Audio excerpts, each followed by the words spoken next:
All right, coming up on this episode of Bro, Do You Even Talk Pinball? We're going to go and talk about Bond. We've got the 60th. We've got our gameplay impressions.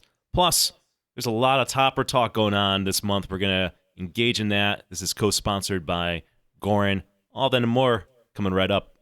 Double super jackpot!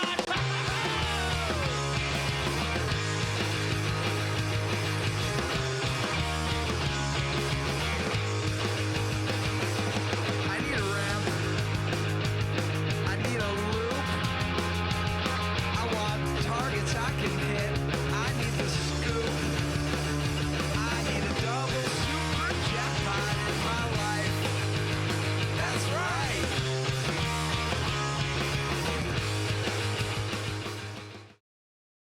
The Hall & Oates of pinball podcasting, Nick Lane and Kevin Manny of Buffalo Pinball. Whoa, boom shakalaka. Good morning, everybody. This is Brody Even Talk Pinball for January 14th, 2023. We made it to 2023. What's going on, everybody? Kevin, you're sitting way higher than me. Hold on, I got to lower this. Get yourself. All right, I got to be on par. My contract says that Kevin can't sit higher than me. You're taller than me. No, we're good. We're in balance. All's right in the world. All right. Yep, we're going to talk Bond 60th. People are hyped in the chat already. Yeah. Nick, how were your holidays? I really appreciate you asking that. It shows care and concern. It was good. Because you're my friend, you know? It means a lot to me. It was good. It was quick. I was trying to think when the last time we did the podcast, like the date, and it seems forever ago.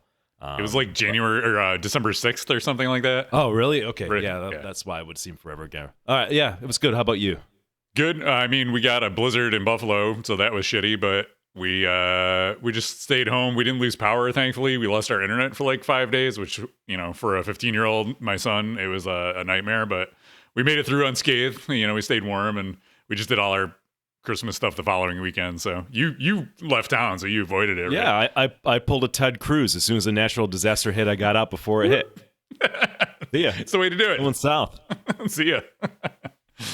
Awesome. So, all right, why don't we kick it off by thanking our partners? I'll let you do the honors.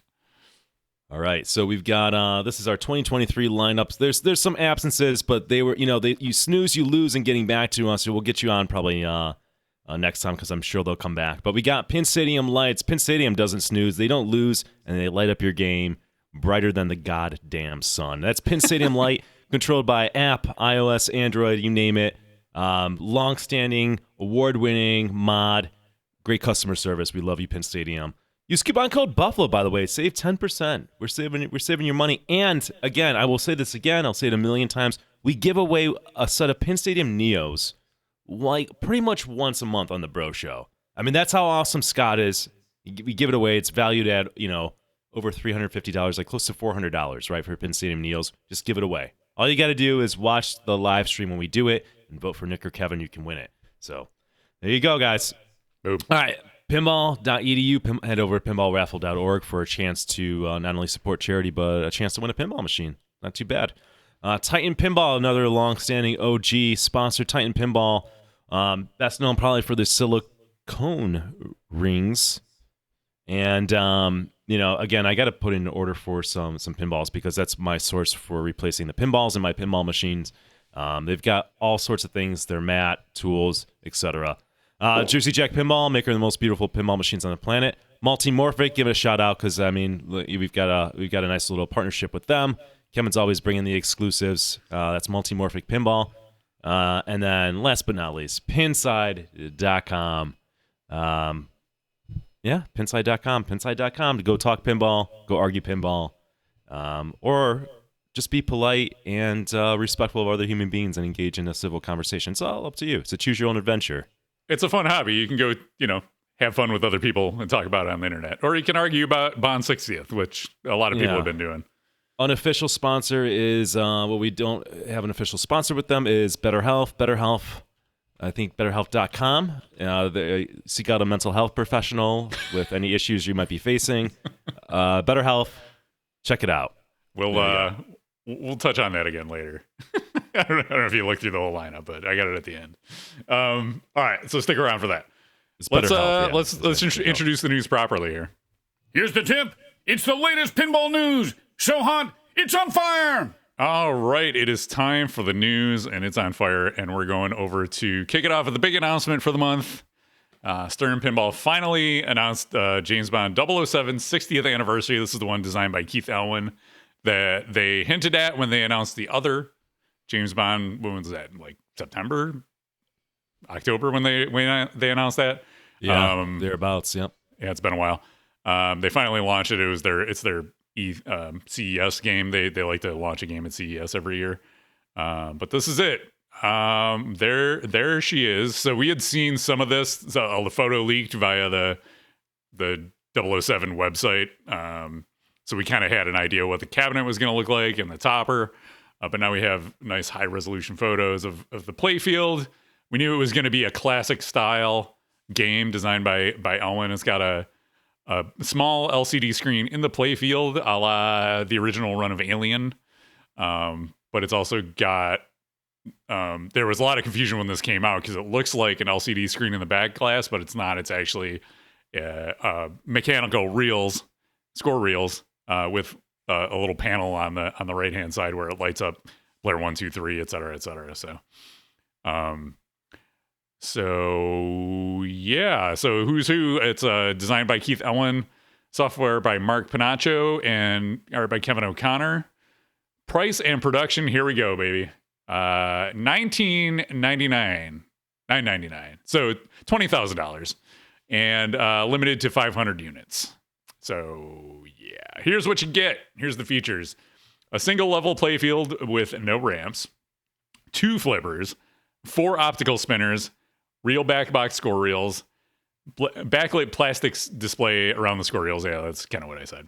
ABC stand-up targets to advanced bonus X, a Q stand-up target, a left spinner to lock a ball in the saucer.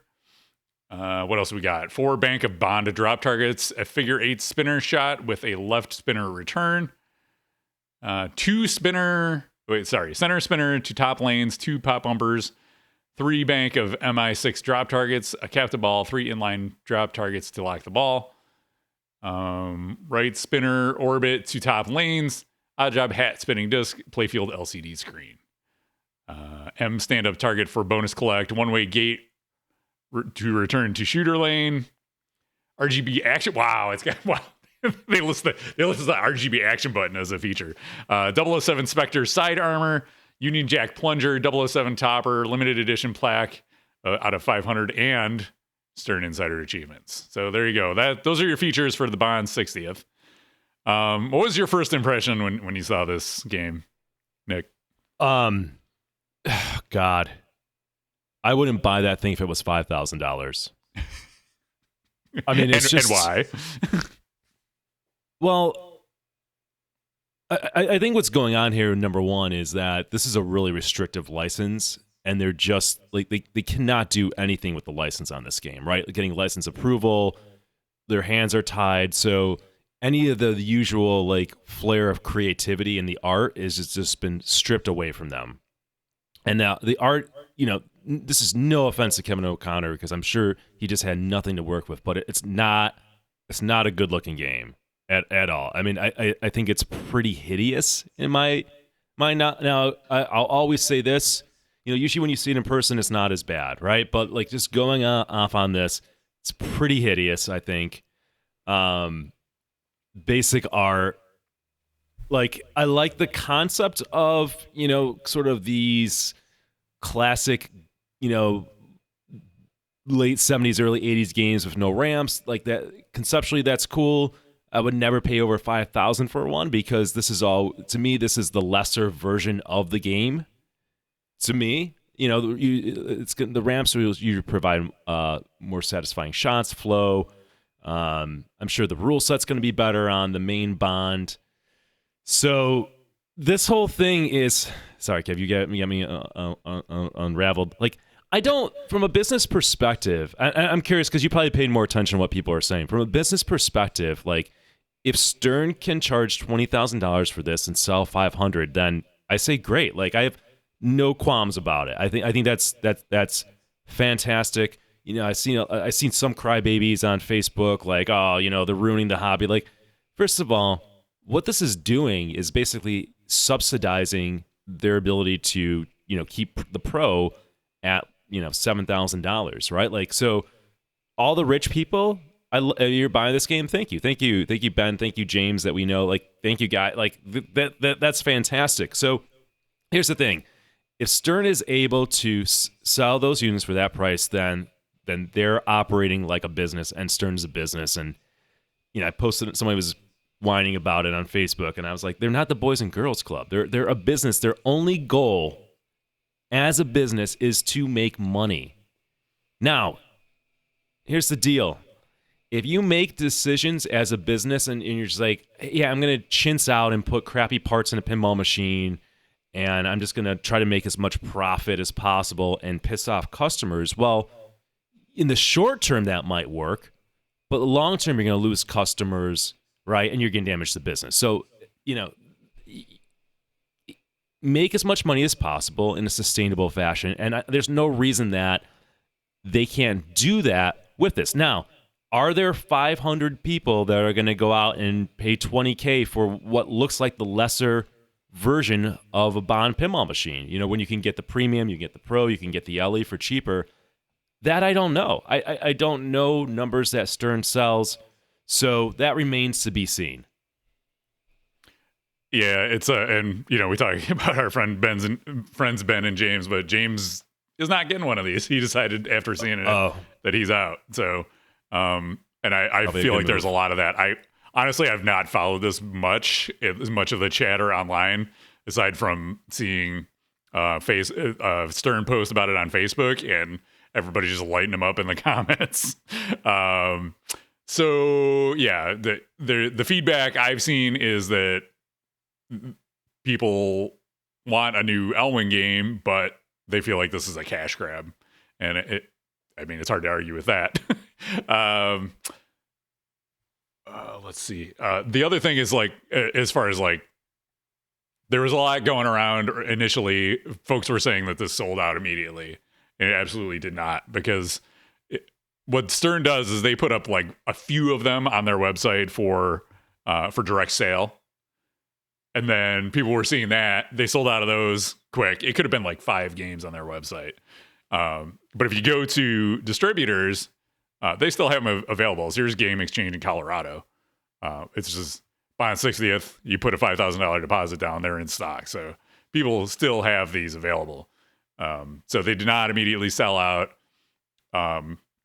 Spooky did not immediately sell out of Scooby-Doo either. So, I think that points to 2 things. Like, I think the market is chilling out a little bit finally. Like, the pandemic hype is like, whew, everybody take a breath. Let's wait and play these games. And we saw what happened when we all bought into Halloween and Ultraman, thinking we were gonna get it was gonna be the next Rick and Morty or whatever. So people are chilling out. People are doing other things with their money, and this Bond 60th is, they're really pushing the price ceiling to see how far up people will go to pay for an exclusive thing. And I think you made this point, like 500 is a lot for an exclusive, right? I think that they did 100, they would have sold out immediately. 500 is a lot for $20,000. And we're at a point, I think we're in a recession right now, or we're headed to a deep recession. You could argue whether we're in one or not, but most indicators point to that we're certainly going to be in one in the next maybe 6 months to a year from now already. The Fed's tightening monetary policy, so that you see every day I open the news, there's jobs losses in the tech sector. Things are not good. Maybe a year ago they could have gotten away with this and maybe sold 500. I don't even know then, but like, I've got to imagine things are coming to a screeching halt right now, and the party's over, and this is just bad timing. And again, I think it's a restrictive license that's difficult, where their hands are severely tied in terms of creativity. A lot of times, people like a pretty object in their home, and sometimes the art carries the day for people. And if the art was much better, that might have sold more or done a little bit better. But this is not. I don't know. It remains to be seen. I'm really curious. I'm really curious how this does. So, I don't know. Yeah, but I mean, another factor is we still haven't seen gameplay of this. There's no word on if and when we're going to see gameplay of this. So you have no idea. Like, I mean, I have faith in Keith Elwin. He's going to put out a good rule set, but Sure. I'm not going to drop $20,000 on hopes and dreams, right? I want to see the game. Ideally, I want to play the game. And so you're just like putting this out there, hoping to cash out on this limited hype on this theme. And there's going to be, like with any license, there's going to be the elite collectors, the super fans of the brand or the franchise that just are like, yes, I have extra money. This is the thing I love. I'm going to buy it. But I don't think they're selling out of this. I think this is going to be another Beatles. So Ian Gamago points out that he's not working on the rules on this. Did he do the rules? I know he doesn't program. He didn't he didn't set the this is how the game's going to work and hand it over to somebody to program. I know he's not a programmer, but generally he does that. The other thing is like looks like the next cornerstone game from Stern, the next game that they release is coming out in March, which I think is Venom, right? We all are in agreement on that. I think when Venom comes out, this game has had plenty of time to be really polished. I think Bond's going to be forgotten about pretty damn quickly. And we'll talk about this more in our gameplay impressions because we've spent some decent time, I think, in the last few weeks playing Bond. We'll go over that. Playing in quotes. He's okay. Apparently they talked about it on the Stern Insider podcast that he's letting Mark do the rules, but he's there as a sounding board, so he has input and has said as much in his insider interview. So couple all the goats in chat are chiming in on this. Thank you all because I didn't get a chance to listen to that. So that gives people even less confidence, I think, if he's just saying like, all right, here's the design. You go fill in the rules because Keith kind of brought the whole package together on all of his other games. So I bet it's fun to shoot. Yeah, I'm sure. I mean, I wish Stern would do what it's sometimes called a street level, right? Because Gottlieb were the ones who coined the street level games in the early '90s, where there are no ramps. So, again, redoing the that Sea Witch layout from the Beatles to something else, and redoing this to something else, recycling it and selling it, cheaper than a pro. Maybe sell a game like that for $6,000. I don't know. I don't know if that's realistic, but that's where my interest would be in a single level game. And then even then, it's hard to give up space in my game room for something with no ramps. That's kind of an older design. I think ramps. There's a reason that modern pinball games have ramps for the last, what are we at, 30 plus years, right? Like they're 40.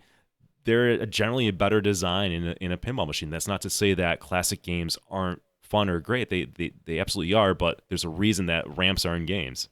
Yeah, they're fun. People like shooting ramps. And meanwhile, you got Schwank in chat said, I just bought my first pin for $2,500, 1980 blackout, no ramps. There's plenty of no ramp options out there. Older games. I'm sure this will have. Well, I would hope this would have a more complex rule set than an 80s game, like more to do, especially because they're able to have the LCD screen in the playfield. We were talking about this game at the tournament with Matt, our friend Matt, and he's a Bond super fan, and he says, if they really wanted to go all in, they should have done like 4 score reels in the back box, integrated with the art, really go into the retro thing, especially if you're charging $20,000 for a game like this. And I thought that was a good point because there was so much confusion with the screen. The reels in the back looks like they could just be a screen. You might as well have just made them a fake LCD version of score reels like they did on Beatles and been done with it. If people can't tell the difference, like what's the difference, right? Go all in on the retro. All right. Well, that's all we know about 007 60th so far. Hopefully we'll get a chance to play it relatively soon. Hopefully Ben stays in on his so we can play it. But if not, we'll see. We'll see if we ever get a chance to play it. So, all right. Moving they had trouble. on to, they had, by the way, one more thing, Kev. They had trouble selling all the Beatles, right? Yeah, they never sold all those.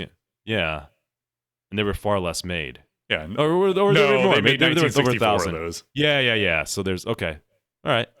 We'll see. I'm curious to follow this along. It's learning. It's a lesson for all of us. So, following up with the Bond 60th, this is one of my favorite. You know, we called out Spooky for their bad communication last month or the month before. Here's one from Stern. This came out. Good afternoon, U.S. Somebody dropped this in the Topper. We have a Topper Talk Discord channel in our Discord server, so this went into Topper Talk. Good afternoon, U.S. Stern dealers. There seems to be some confusion over the Topper. This is the Topper on the 60th anniversary one. In the promotional video for the 60th anniversary edition, when showing the Topper, it shows the verbiage exclusive Topper. What this means is that of the 4 007 editions, Pro, Premium, LE, and 60th, the Topper is exclusive to the 60th only, meaning this is the only model that it comes with the game when a customer purchases it. That's not exclusive. That's not exclusive. Oh, Spooky, you're off the hook. I think Spooky fans, you're going to like this podcast because I don't think we talk about you guys. So, and now Stern's like, hold my beer. We can fuck up just as bad. So I was like, let me go look at the marketing materials for this. So this is the flyer, the 60th anniversary flyer. All right, there's the front, limited to 500 games globally. Exclusive, official James Bond 007 pinball topper. Like, if you list it like this, you are selling it as you can only get it on. That's what exclusive means. It's not like it comes with at no extra charge. It says exclusive topper. Well, this is bad because it's very misleading, but it also takes away another thing, to remotely help justify the $20,000, right? So it's a weird thing that they did that. Yeah, I think what happened was these things weren't selling, and they're like, well, we can cash out on some toppers at least if we sell the toppers. So they pivoted, and then they tried to spin it as a language issue, but it's like, no, you guys messed this up. Yeah, dude, that could look. This is all speculation, right? Like speculation, but Kevin, I think that makes sense, right? Like they intended that to be exclusive. They were like, we're gonna sell out 500, and that's it. And now they're panicking because they're not selling these things like they thought they would. They've got these toppers, so they're like, shit. Well, now we've got to pivot, and we can make a lot of money by selling these toppers to all the Bond games. That's probably what happened. Yep, and they should have knows done what that from the exclusive beginning. means. Yeah. They should have had a topper like that from the beginning, because one of the critiques of the game when it came out is that it didn't say 007 on it anywhere. And here you got a topper that says 007. It would have been a no-brainer. People would have scooped these things up like crazy. Go poo already. Ara says, this is go poo already. It's just leaded plastic anyway. Who cares? Well, I would agree, but there's plenty of people who do care about expensive leaded plastic on top of a pinball machine. So that's been proven. Yeah, it's been proven. There's a lot of people that do care.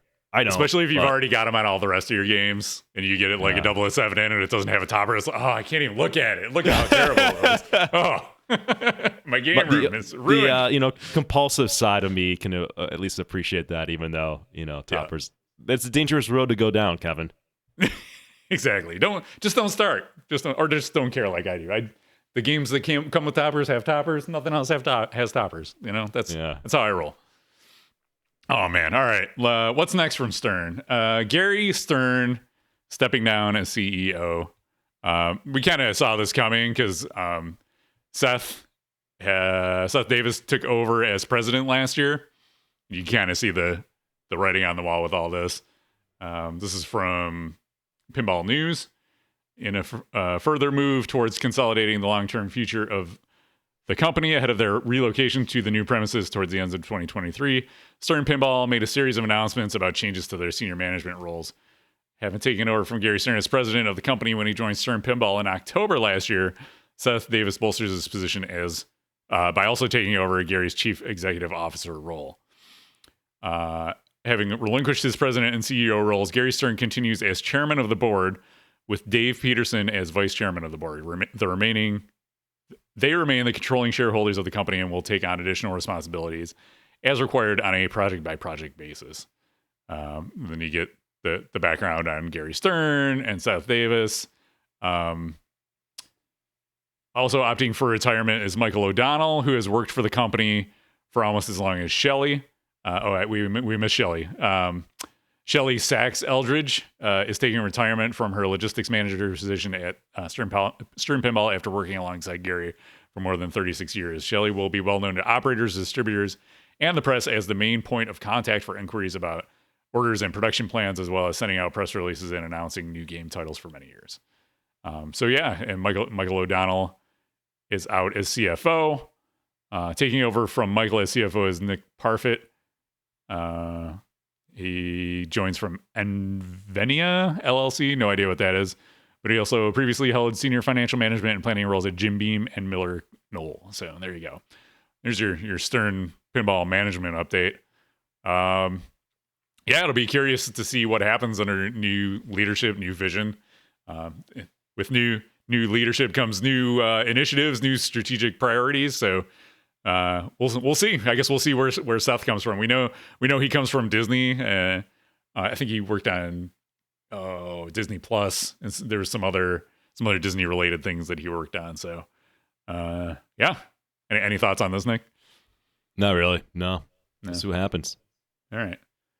Shout out to Gary though. I mean, yeah. Look, Gary kept it going, man. He kept it going. He kept the lights on, and there's something to be said for that. And we're all better because of it in this hobby. So shout out to Gary.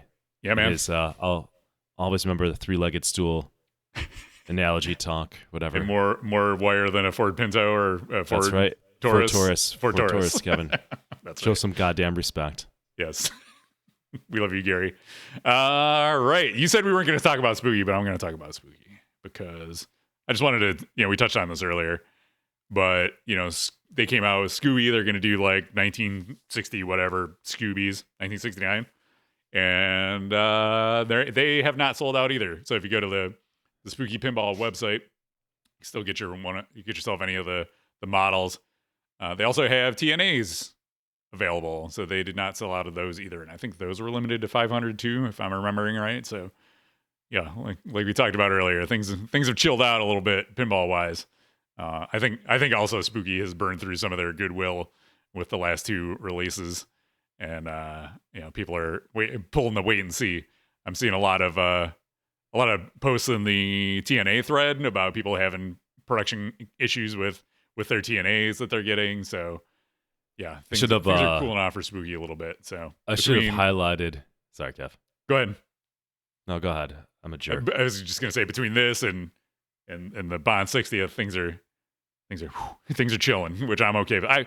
I'm actually fine. Like, I want the market to go back to where a used game is $500 less than a new game, right? Like, as a new pinball machine buyer, like, I'm okay accepting that. Like, you pay a premium to get the new in-box game, you save a little bit of money on it if you buy it used. That's how it should be, in my opinion. Yeah. I don't know. I don't know what podcast I said it on a couple months ago, but this is the fear, right? When the market slows down, it's like batten down the hatches. Things are going to get tough. You need to survive. But what Spooky has done is lost and upset a lot of people in that. The party doesn't last forever with people just buying games sight unseen based on just titles. And you just crank up the numbers of games you make every time.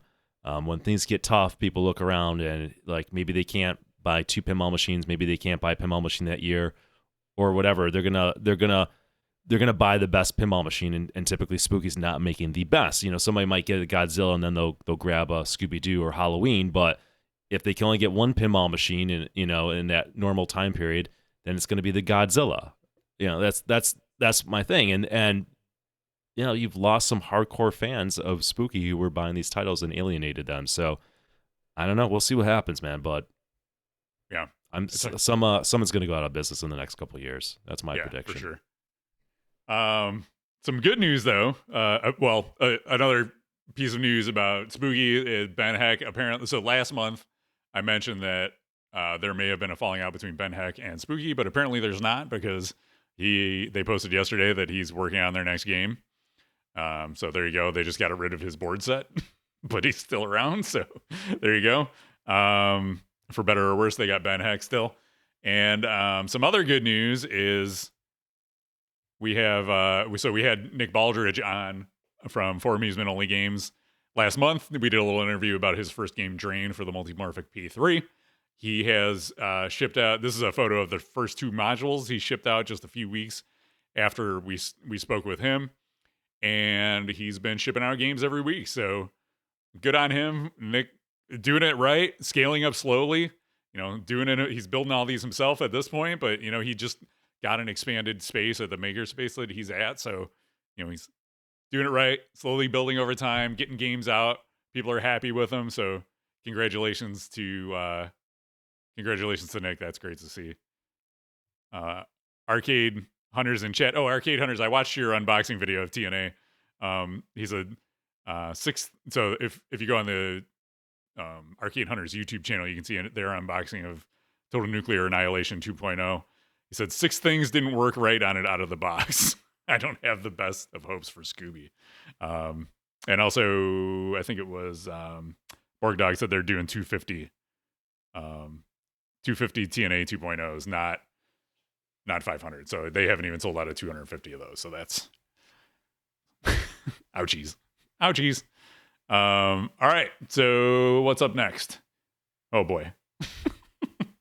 Well, I can touch on this. I think I moved it down down a little later, but more machines shipping that we have not seen any gameplay of. Pinball Brothers delivering the first Queen pinball machines. This was on December 22nd via Nap Arcade. So this afternoon, Pinball Brothers reached out to me to let us know that they have delivered their first Queen pinball machines to customers. The Australian distributor RS Pinball made the 6.5-hour drive to the Pedretti factory. Austrian, not Australian. I was like, that doesn't make sense. 6.5-hour drive to the Pedretti gaming factory in Italy to pick up several games for clients. Pinball Brothers is planning on shipping out another batch of Queens in January. So they're moving these out. Who knows what the heck is in them code-wise or how they play, but you can buy one if you want. I wonder how many of those they're going to sell. I have no interest in that game at all. Love to play one, but yeah, zero interest. And, we had League Night last week, and Alien from Pinball Brothers was in the lineup. And our host, Patrick, who gets mentioned every show, he's never going to break that streak, was like, I'm going to try to put it in League Night. All right. And it didn't make it through like the first or second game. We had to go to another game. All other games that were picked for that evening made it through, including all the Sterns, of course. So, the old Sterns too, like the classics that he had from the 80s. Yeah. Those all live great. All the games, typically in League Nights, we don't have that issue typically, right? Like it's always on the table because everybody plays the same games, it causes a problem. But big surprise, right? Like this is why we stay clear of these games, because of the reliability issues. Yeah. So Patrick did follow up with me with a response from Pinball Brothers, and they said that was a software bug because we had extra balls off that caused that. He said he'd never run into that when playing with extra balls on. So it was a software problem, not a hardware problem, thankfully, but it's still a problem. Dude, how long has this game existed? God, forever. Like, when did we stream it? Like 2016? It's bizarre that, if that game just came out, I'd be like, yeah, okay. It's good to know it's not a major thing, right? And most people won't see or experience it, but it's also kind of weird that at this point in time, that hasn't been addressed. But whatever. I'm not in the market for the game. Yep. But I think that's why we're not excited for Queen, right? Or anything like that. They're not at the level of Stern. If Stern was like if you want to call Stern AAA, these are like AA. It's just. And they also developed Alien when they had David Thiel. They had a bunch of really good coders and programmers. Like, who knows who's doing the work behind Queen, right? Like, we have no idea. Like, at least I don't. It's got to be a whole different team software wise. So I would take a wait and see on that one. What code was on it? I don't know. I presume it was the most recent code on that Alien. Yeah, Patrick's the kind of guy who's 100% up to date on things. Like he doesn't mess around. Yeah, for sure. I put this one in for you, Nick. The American Pinball holiday update. You like that one, right? The letter from. Sure. We can. Why not? This is I'll say this time and time again. Even though we do this once a month, we have to. There's not enough pinball content, so we've got to dive into press releases. So. Yep. We'll You this see was my enthusiasm level of this segment. more awkward communications. So Well, you see, you love this. I love this stuff. Yeah, you do love this stuff, and we'll go through it. All right, can I read? I'll do the dramatic reading. Subject: American Pinball end of the year press release. Well, that's not how you format a press release, but okay, let's go on. As the holiday season approaches, American Pinball wants to wish all of its customers joy and comfort. The company is grateful for the continued support of its customers and looks forward to serving them for many more years to come. American Pinball reaffirms its commitment to customer satisfaction with the announcement of its continued dedication to providing high-end pinball machines at competitive prices. In light of this commitment, the company will continue to honor all existing prices on orders placed and all agreements made. In preparation for increased production in the coming year, American Pinball is also pleased to announce that it will be hiring additional employees to join its team. The company is dedicated to ensuring that every customer has a positive experience with its products and services and believes that this commitment to customer satisfaction is what sets it apart in the industry. American Pinball thanks its customers for their steadfast loyalty, wishes them all a happy and safe holiday season, and looks forward to serving them in the new year by bringing joy and entertainment to their homes and hearts. Sincerely, the American Pinball team. That's not a news release, by the way. That's a letter. That's a letter. The most interesting awkward piece of that in the middle where we reaffirm our commitment. It's continued dedication to providing high-end pinball machines at competitive prices. In light of this commitment, the company will continue to honor all existing prices on orders placed and all agreements made. Was there some controversy that you and I missed or something? Because that is like, that's a really weird statement without context. Yeah. I don't know. The only thing I can think is that we all knew there was a price increase coming at the end of the year from Stern, or in the new year. And Stern has, like, if you pre-order a game, the price can go up on it before you receive it. So to me, this is them kind of throwing a little shade and saying, we're going to keep our prices the same, even if we haven't sent you your game yet. And all our current pricing is going to stay the same, but they didn't want to like actually say it. So they kind of say it, but not really. So it's also really weird. awkward. It doesn't sound like they needed to say anything or address it, but now their hands are tied. So if for some reason there's prices shoot up, I mean, look at macroeconomics and supply chains and stuff, prices could just skyrocket in the next year. So now they're going to take a loss on machines because they put the statement out, or are they going to go back on the statement and be proved as liars? Like, it's just, that statement, here's the thing, that statement didn't need to go out. They could have said, hey, we want to wish everybody happy holidays. Look, we've got some exciting things coming up next year that we can't wait to announce, or something like that. Or don't send an email. Or don't put that in it. You can wish people a happy holidays without some weird thing about your pricing and commitment and customer service and whatever. Are there people waiting for American Pinball machines? Well, they made like six more Oktoberfests at the end of the year. So yeah, they got to fulfill that demand. Yeah, like I said last time, I'd love to play an American Pinball machine, but nobody owns it. They don't own it. Nobody has them. You and I know a lot of collectors and people. We have a league where we go to different houses every month. We go and play. We were just in a tournament last week. You were in a tournament two weeks ago. Not a single American Pinball do we stumble upon. Like, who is buying these things? I sincerely would like to play one and spend some time with one. I would. I'm not going to go out and buy it. Like, I just can't even get access to it. So I don't know. Yeah, the only one I know about around here is that Hot Wheels at the Lowe's Arcade in Lockport. I went and played it once. And I was like, okay, it's a pinball machine. I've played it. Yeah, it's good. It's fine. I think it sounds like they have good quality. I don't pay enough attention to American Pinball, but I also don't hear quality concerns like with other manufacturers. So I like that. Like they seem to have a commitment to quality. Of course, when you make like 5 pinball machines a year, it's easier to really inspect the quality of them, and they should be good. So, you know. He doesn't mean models. He means like 5 actual pinball machines. Yeah, 5. Like they boxed and shipped 5 games for the year, and they're like, well, that's a wrap. There you go. We did it next year. Good job, everybody. High-fiving each other. Woo! Yeah. Gamago made a good point in chat. He said they're committed to customer service, but also they just their customer service manager just left. Dave Brennan pieced out. He's like, I'm out of here. But rest assured, we're committed to your customer service. So in this letter, so it's all good. One day, American Pinball, maybe we'll actually get to play your games and we can actually review them. Maybe. I don't know. Maybe. I don't see anything changing. No one's talking. No one we know in our friend circle wants to buy your games. I don't know. It's not my fault. Yeah. Don't get mad at me. Sorry, not sorry. All right. It's been a while, but we haven't talked about a brand new pinball maker in a while. Are you ready? Yeah. I was also looking at the iTunes review too. Oh, well, that's coming. That's at the end. That's at the end. It's down. It's like of course you put it in right there, before Kevin. Game Room updates. Yeah, in of the course you rundown, put it in. Of course, Kevin put it in there. Okay, we're gonna get to that. All right. Okay.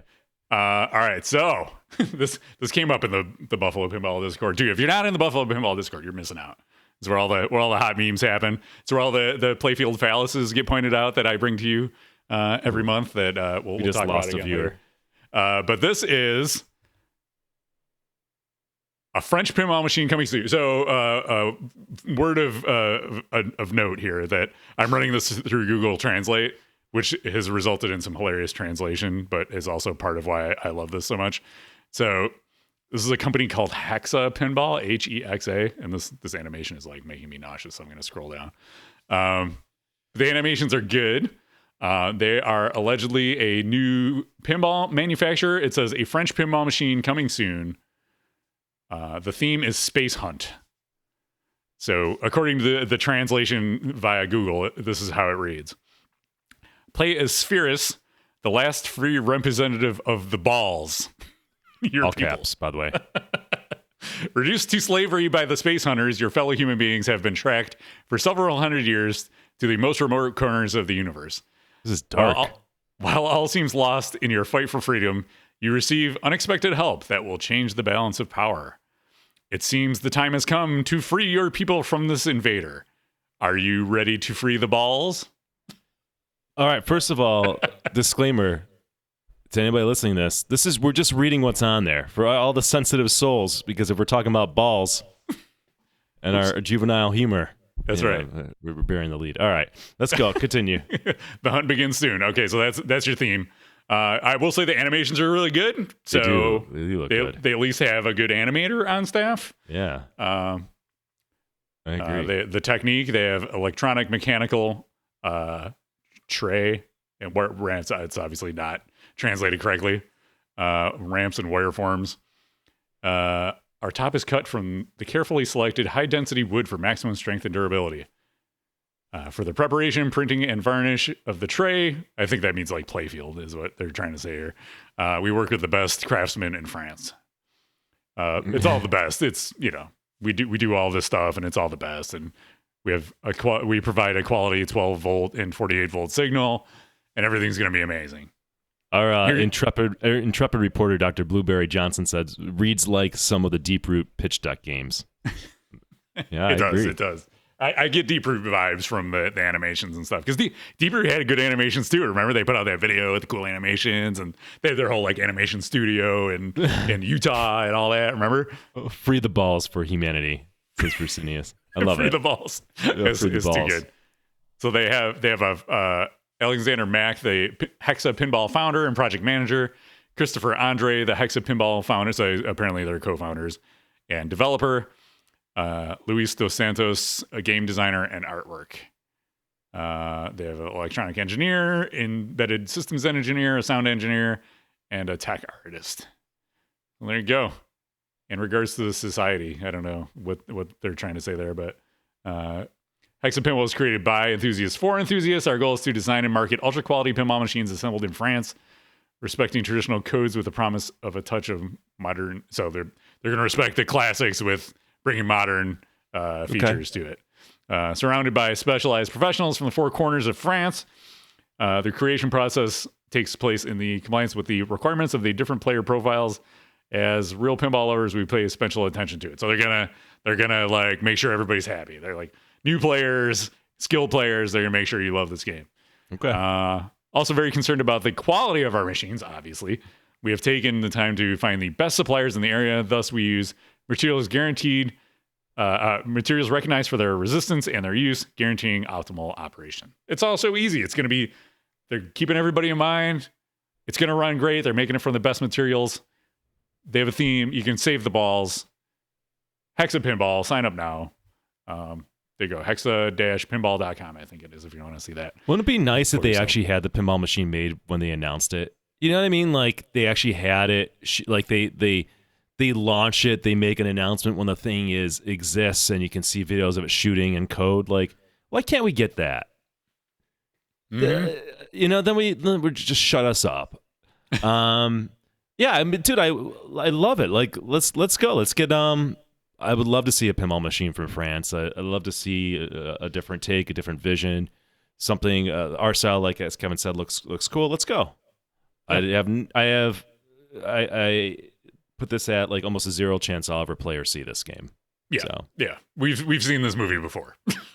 Yeah. We'll stay on top of it jaded. and bring you updates from Hexa Pinball along the way. But somebody in Discord today asked if we could give a Ballerama update too, because we haven't given one in a while. So I went and looked, and the last update is from July when they sold their house. They haven't done anything. They're dead. They're not doing anything else. Who could have seen this coming? Weird. Punny Factory's still alive and running, right? Like, it's still not shipped, but I keep stringing that along for some reason. I don't know if did you see the thread on Pinside about Punny Factory this month?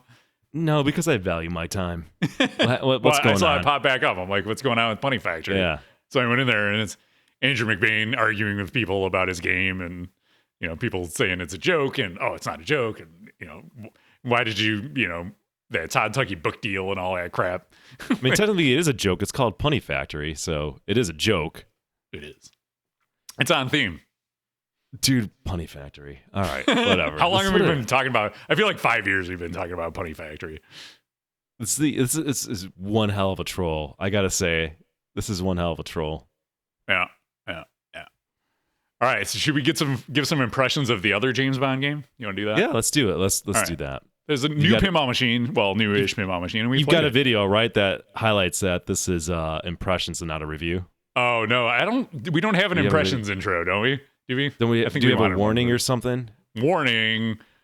Nick, give the official warning. I'll put the screen on you, and you can give the official warning. This is a warning for the cognitively impaired. This is an impression. It's not a review. An impression is like, a first impression of something. We've not spent enough time on this game to review it and give it a numerical score. Therefore, we might miss some things about this game. We might get some things wrong. But I think first impressions are speak volumes. And also, there's not a lot in this game, so it might as well be a review. But it's not a fucking review. There you go. Thank you. All right, CERN Pinball's James Bond 007. So this game came out, was like announced on September 23rd, 2022. So October, November, December, almost 4 full months we're at with this game. Okay, so keep that in mind as we talk about this. And how many games do you think you've played on 007? Because we played it at League Night. We also had it at the launch tournament that we went to. That's a good question. Like 10 to 20, maybe. Yeah, I'm probably about. I also went to Patrick's house before, like 2 weeks before League, and played it there. Okay. So yeah, I mean, I've spent. I even played it on Monday again. I was out in Swilberger. I nice. Probably have spent at least a half an hour on the machine of shooting it. Right, probably half an hour at least. Yeah. At least. And we've only played maybe the not pro. 10 or 20 games. I don't know, but we've only played the pro at this point, right? You haven't played the other? Correct. Yeah. Okay. So we're talking about the pro. That's the Dr. No game that everybody just calls it Dr. No. I played Dr. No. Well, okay. It's James Bond, but okay. Yeah. So let's talk about art. Let's just kind of go running through it. What was your first impressions of the art? I think it looks fine. I mean, like, I'm fine with the 60s art style and what they had to do. I think it stands out in being something that's unique, which is nice. It's got, that 60s vibe to it, obviously, because it is art from the 60s. I think the playfield art's solid. Yeah, I mean, I think it's good for what it is. No issues with the art. Yeah, it's not like a top tier pinball art package, but it's like you said, it's okay for what it is. Would you say it gets the job done? Yeah, and I think the art on this I think is significantly better than the art on the 60th. I mean, just when you look at the package as a whole, this is the better looking version. I'd rather have this version in my house, Mm-hmm. than the 60th. Not including the price of the Flex that comes along with the 60th, but I think this is a better looking game. They're also not trying to cram 30 movies into one machine either. Sure. So they're able to kind of focus it in a little bit more, and it's kind of overload on the 60th version because you got all these movies, all these posters, all these assets you're trying to integrate with this machine, versus these you at least can focus in on this one era of James Bond. Yeah. Mr. Nerbtastic says, and I agree with this game makes the 60th look really bad art-wise. Yeah. I'm with you. This is a win for everybody who, again, got riled up and was crying that Stern's charging $20K for a game. You're missing it here. You can get this Pro for $7,000. But even then, it's the better. I don't know if I would. But if you want Bond, if you're crying because you want Bond, you can get the better version for significantly less. So let all the wealthy people who want to flex subsidize, and we should all thank them. We should all send them a card. Thank you for helping to subsidize so we can keep the pro level pricing where it is. I appreciate that. I'm grateful. I would put better in quotes because it might have a cooler layout, but code wise, we'll talk about code. This game has a long way to go, and if it doesn't get there, this may end up not being the better game. It's got more stuff on the playfield, more ramps and stuff, but the other could end up being much better code wise. If they are just like, all right, on to the next one. We're done with. Nobody bought this game. We're done with it. You never know. Yeah. What do you want to talk about? Let's talk about the layout. What do you think about the layout? I thought it shot great. Thought it was a fun shooter. I thought the comboing shots, especially when you kind of wrap it around and you're able to get pull some shots off from the upper left flipper, whether it's kind of like another kind of quick wraparound loop or to the side ramps. I thought that was great. All the shots felt real. I would say all the shots felt really good to me, and I enjoyed shooting this game.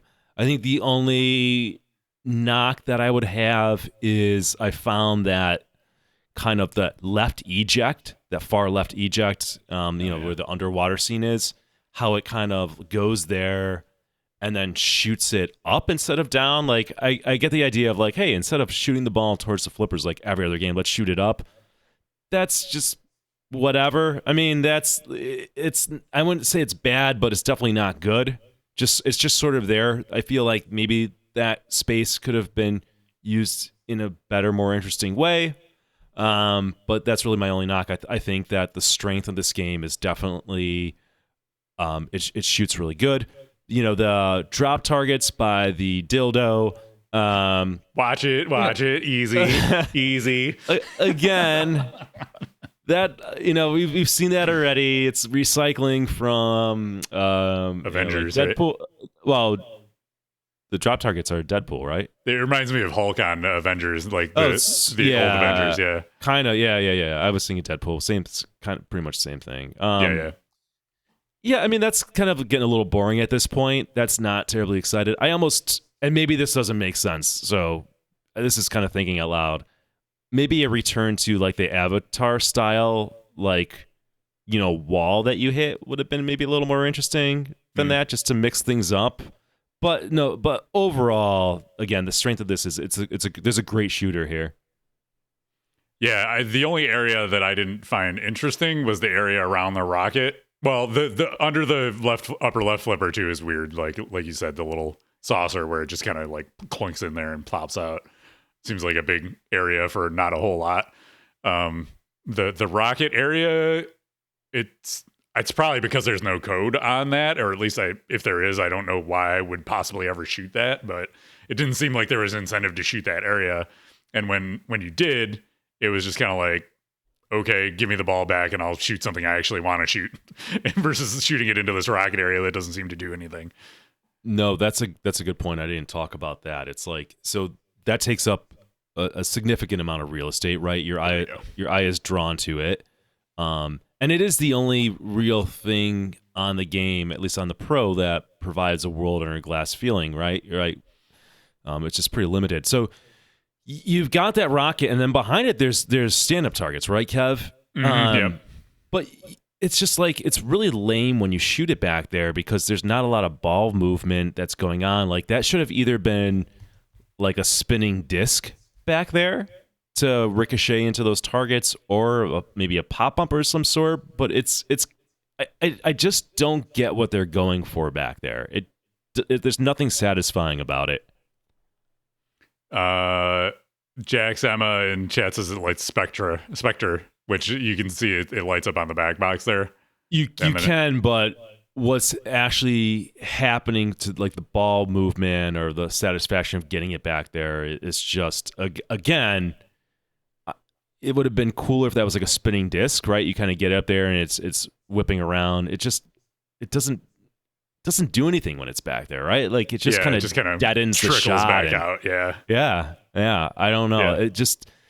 It makes me wonder if they were going to do something different, like what I suggested, but for whatever reason, either couldn't pull it off, or they hit their build of material, so they're just like, this is it. I don't know. Yeah, especially if you're trying to hit those targets directly behind the rocket, it's like, how are you ever going to hit that?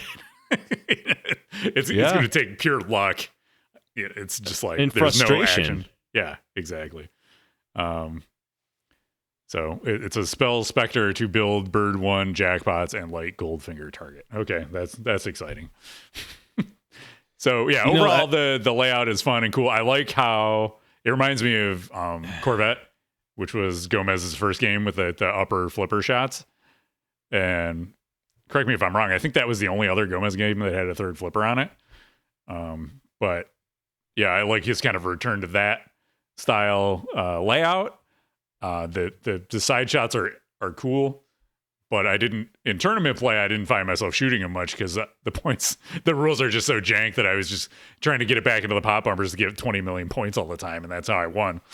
Yeah, let's talk about that. I mean, the rules are terrible right now. I mean, it is a box of lights, and for what is in there, the scoring is just terribly imbalanced. Like, if you start a mode, shots are like 1 million, but like as Kevin was saying, if you hit enough pop bumpers, you get 20 million. Like, it's just really weird, and it's kind of like your only strategy in the game is just you keep on spamming multi-ball and play it that way, multi-ball and pop bumpers, And so this game was announced in October. Pros started arriving in November. It's now January, and it's just honestly, there's no reason that I can see to pick up this game right now.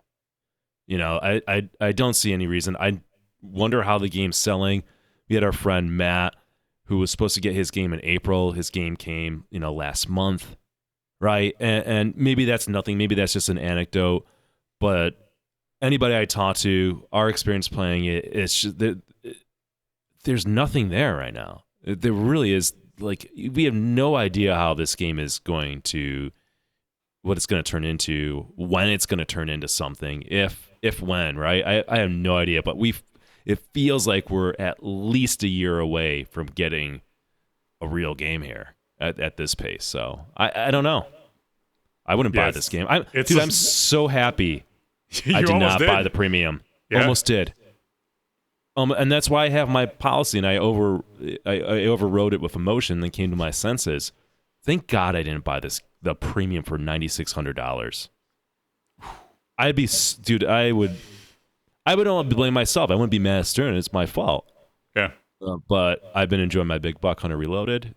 I won. I saved some money. So you and Josh Allen both enjoying some Big Buck Hunter this week. Oh yeah, shout out to Josh Allen, who he knows what's up, man. Yeah, he does. He knows what's up. We can be BFFs. We gotta reach out to him and play some big buck hunter and then help him get into pinball because he's just one step away. He's taking the gateway drug, and pinball's next. But yeah, man. Like this game is it's not gonna get good for a year, and it's gonna be when Venom comes out. It's gonna get all the attention. That game's gonna be. It's going to be a fully loaded game, ready game, completed. And then Bond's kind of going to trickle out and kind of be forgotten about, I think. Yeah. You know? Arcade Hunters makes a good point. When you start a multi-ball, if you have a mode running, it just ends. And it doesn't resume after the multi-ball's over. You wow. just lose Wow. progress on your mode. I didn't even know that. Yeah. Wow. Yeah.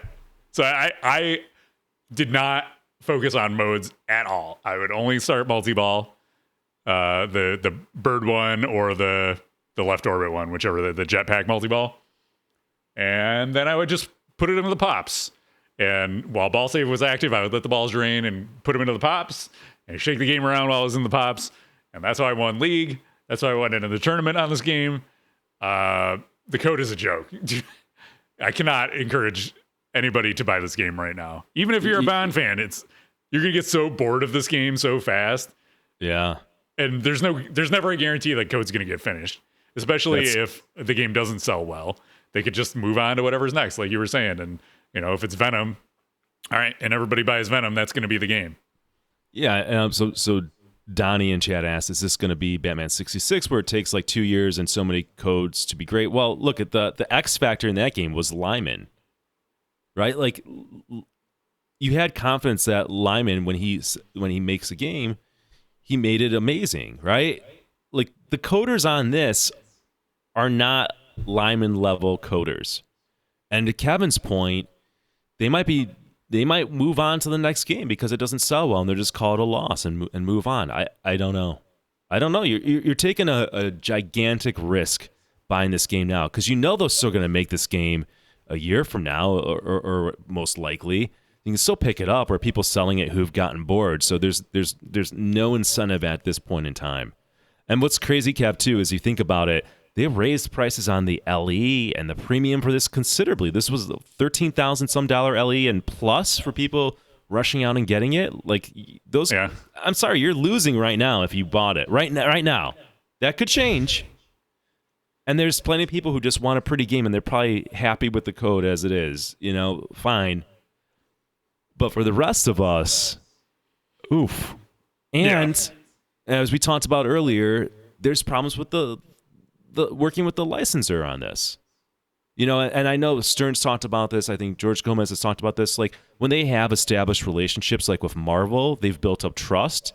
So they're able just to run really fast, do things, and not get pushback. This is a new licensor that they maybe not understand pinball or what needs to be done or what needs to happen. So it's just... what I've heard is it's been a very painful process for them just getting basic stuff approved. So that's certainly slowing things down. So it's just this game's a mess right now. Will it be a mess a year from now? Will it be maybe one of the best games a year from now? Anything's possible. I'm not, I'm waiting for Elwin's next game. Right? I'm waiting I think this might, Kevin, I don't know. Hearing what is coming out, I don't know if I'm going to buy any game this year. Right now nothing's like indicating that I would, but we'll see. But certainly not Bond. Yeah, you never know, and it makes you wonder if they were going to see another Elwin game this year, or if the Bond 60th is going to be it, and they're going to push him off till next year. I mean, it could be.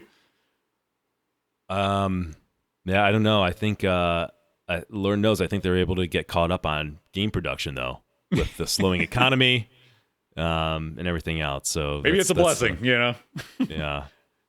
And Stern has a history of putting games back into production. So if they do get this game up to speed and demand goes up, maybe they'll start making more down the line. But. Yeah, so Arcade Hunter says, I appreciate your comments, Arcade Hunters. The game's had 4 updates, and it still says, quote, pending licensor approval. So I'm sure, look, I'm sure Stern is frustrated by this. So my sympathy to them. I mean, it's like, if you can make a Bond machine, who doesn't? Everybody wants a Bond machine, right? And I say everybody in quotes, right? But like, people want a Bond machine. So it's natural for somebody to want to grab that license. And it sounds like they're probably going through a little bit of a nightmare right now. So it sucks, right? This is the scenario, though. Yep. So only 2 cornerstones in 2023 from Stern. So it's probably for the best. Like like you said, if the market's slowing down and they can catch up on their past orders, then and they're going to be moving too. So they can make realistic expectations with machines for the year, so that's good. Yeah. But with Lonnie Ropp as the lead coder, proceed with caution, everybody. Sure. Yeah. Proceed with caution. Those are our first impressions, not a review. Not. I mean, there's really not much that we didn't talk about. The lighting, the sound in the game. Oh my god! If you like the Bond theme song, that's all you get. Fuck me, man. Like, seriously, great theme song, right? But there's nothing in the world that I want to hear on a continuous loop constantly. There's like nothing else and there might be something else in the game, but all you hear is the Bond song over and over and over again. And then there's that one mode or something where this like a female character in it is just talking endlessly. Will not shut up. What do you think about James? Does James know this? Like, it's just cringe. It's bad. Yeah, I'm sorry, Bond owners. You're getting screwed right now. Hopefully things change. I mean, I wanna see a great game out of this. Yeah, and that reminds me of the early Guardians of the Galaxy code. The Boboli Bobo, a Boboli Bo. Yeah, remember that? Yeah, so bad. The slot machine lady is the worst. The attack knows exactly what I'm talking about. It goes on way too long. She's super annoying. It's just nonsense that she's spewing out. But that's like, the weird thing is, like, I lock on that, not only because it's annoying, but that's like the only thing that comes to mind in terms of, like voice lines maybe from the movie. I mean, I'm sure there's more in there, but. Get it out of my head. Sorry, guys. Sorry, everybody. Sorry. Yeah. Have you heard from James? Yeah, something like that. It's try to get it out of my head, and yet when I hear it, it's nails on a chalkboard. Oh my god! It lasts like 30 seconds. Donnie says, "Yeah, it goes on way too long." They're probably just like, "Oh, just play this line from the movie. It's fine. It's fine." I don't know if this is true or not, but I heard that the licensor did not want the different movies mixing with each other, so that's why one thing completely stops when you go into the next thing. Oh my because they don't, god, dude. Yeah, Stern probably regrets this license. And you know what? I wouldn't be surprised. Like this, they're probably in a pickle right now between where the economy is and stuff. But like, it's got to be such a headache working on trying to make this game when you've got a licensor, then you can't do anything. Your hands are tied. They probably can't wait to be done with this game. They probably want to move on. The team working on this probably would love nothing more than to go on to the next project where they can just make a game and not have to deal with the nonsense from the licensor. All right. Anything else you want to talk about on this? The lighting, the display? No reason to get this game right now. Yeah. Save your money. 100%. I'm gonna if you're playing it in a tournament, put it in the pop bumpers, you'll probably win. Just to piss people off, this game is a 4 right. No, this game's a 5 right now based on the layout. If I had to give it a review, maybe we'll review this game one day. I mean, I have no idea how to approach this thing, like in just talking about it or dealing with it. It's too bad. According to our review, 3 to 5 is an expensive nightlight, so yeah, it's in that range. Yeah, for sure. Yeah, I would put it at a 4 probably. Yeah, but that's not a review though. We didn't review it, everybody. All right, so we've been talking about Bond a lot, and Bond has the rocket, and we jokingly referred to it as the phallic symbol that it is. We got some listener feedback. Let me pull it up here. Nick, you wanna kick this off? Yeah, I'd love to. So, like, I know sometimes we bring up feedback that we have from listeners, which is fine. If somebody puts it out there, they obviously want attention, so we'll bring it up, and people are like, I don't care what people say. Like, I don't necessarily care. I think this is kind of funny. So, it is. This is we've got someone's attention, and we'll talk about this, but I'll read it. Disappointed. 1 star from Jake Danzig. Wow. I've been a long-time listener and have always enjoyed the show up until this last episode. I don't mind criticism to a point, but saying that Spooky effed everybody and then dicks and dildos on games, really?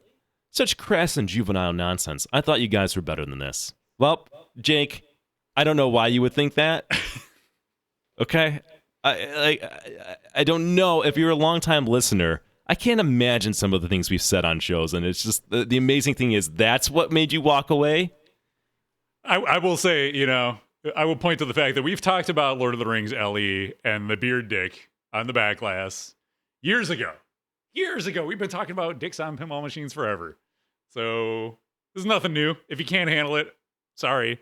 We're not the ones that put them there. We didn't put them there. I know, Kevin, you sent me this. He's acting like we put him on the game. I didn't put also, it there. The community has been, pinball community, for whatever you want to consider community, they've been talking about these things. We talk about the art and we talk about the perception of the game. We report on it. So how are we the bad guys? I do declare, sir, I enjoyed your podcast, but the moment you talk about dicks and dildos, that's it. Goodbye. Schwonk in chat. I just arrived and I'm okay so far. You made it through. We can get through this together. It's okay. You know what? We can make jokes. Jake probably has a Scooby-Doo coming. Probably. And once you put on the screen the dicks and the ball coming out of the dicks, I'm doubling down, Kevin. Yeah, that's it. It ruined it because you've ruined the game for him. He'll never be able to unsee it. But Jake, as I pointed out last time, are you mad at us or are you mad at Spooky? Do. Wait, I have that, I think. I don't know where it is. Missed the timing, Kevin. No, I missed it. Yeah. I could do Lion Man. Lion Man! I haven't busted out the soundboard in a while. Wow. I love pinball, man.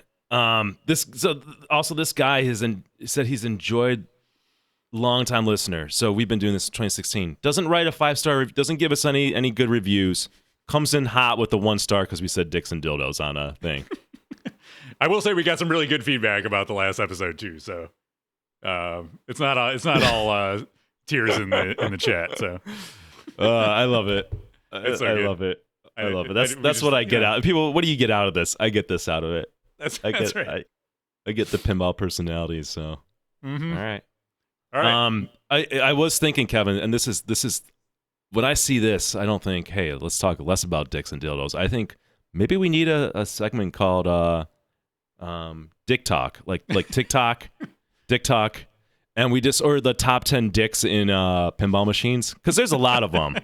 There's a lot. Like we're just scratching the surface. Martha brought up the backlash. I'm gonna be ruining this for everybody else who doesn't like this.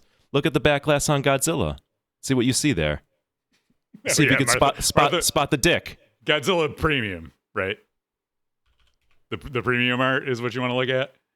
Yeah. Okay. Yeah. All right. Yeah. Okay. Yeah. So Or there you go. There's your one listener more. feedback segment. why don't you guys go look at Force 2 Backlash, okay? Go see that one. Oh god. Go look at Force 2. Or Silver Ball Mania. Have a look at that one. Force 2 is number 1. Spoiler alert, Force 2 is number 1 for Dick Talk. Top 5, top 10.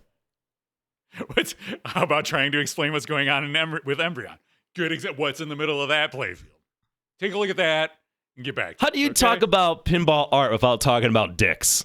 It's part of Americana. It's part of the culture. It's been going on forever. This guy, I think he's in the wrong hobby if he can't take it. This is part of the art package, if pun intended. Part of the package. All right, let's see how many. I love you. So if you want to join the fun, you can go leave us a review on iTunes. That's where that one was. You can go in and you go in and leave. Drop your 2 God! cents Someone on said, "Oh God, I just looked at Force 2." What was? It begs the question: what does Force 1 look like? Exactly.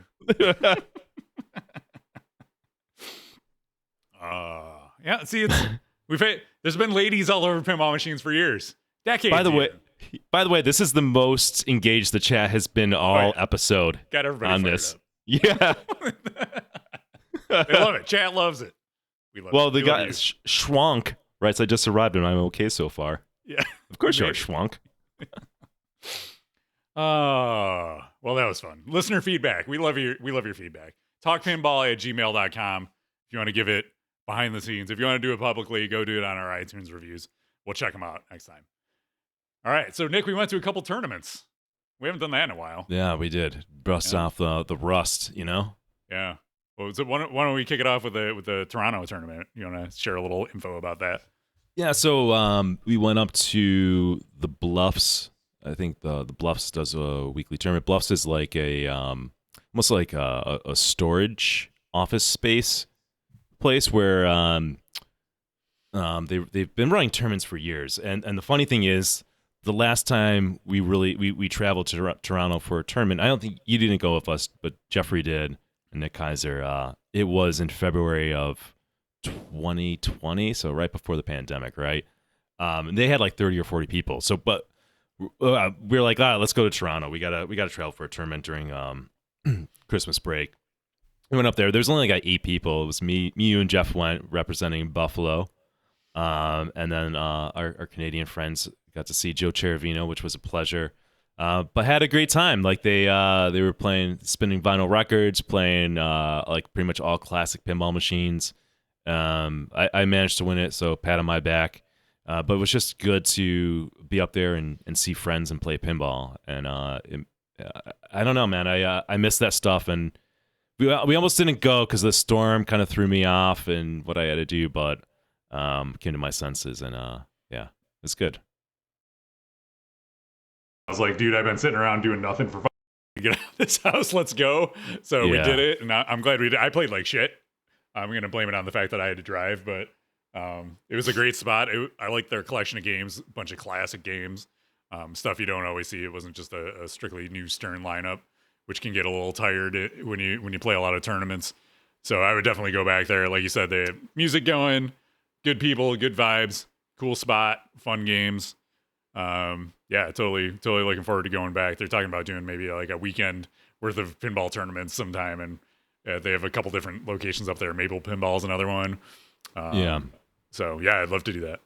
Yeah, I think in the back of my mind, maybe going up in February, maybe going up every other month, something like that. But where we do 2 tournaments, right? We stay overnight, and try to maximize the travel time up there. So it's not, Toronto's close to us. I mean, it's like a little over an hour and a half if there's like no traffic, but that's not how Toronto works. Yeah, so there's always traffic. Kevin was nice enough to drive, but really, I think the goal is to go up there, play in a tournament, stay over, chill, maybe hang out in Toronto, and then play in another tournament and like head back and do that. So we're working on. We definitely want to come to the Maple ones. You guys, here's the problem. You guys have the Bluff tournament on a Thursday. You used to have it on a Saturday. So look, we work. That's not easy. And then the one on Friday is a little better, but still, like, we can't get up. We have to leave work early and stuff with the traffic, so it makes it a little challenging. In other words, we got to take time off from work, which is not always practical.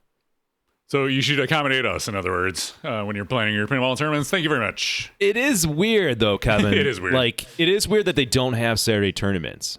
Right? Like, that's like I don't know.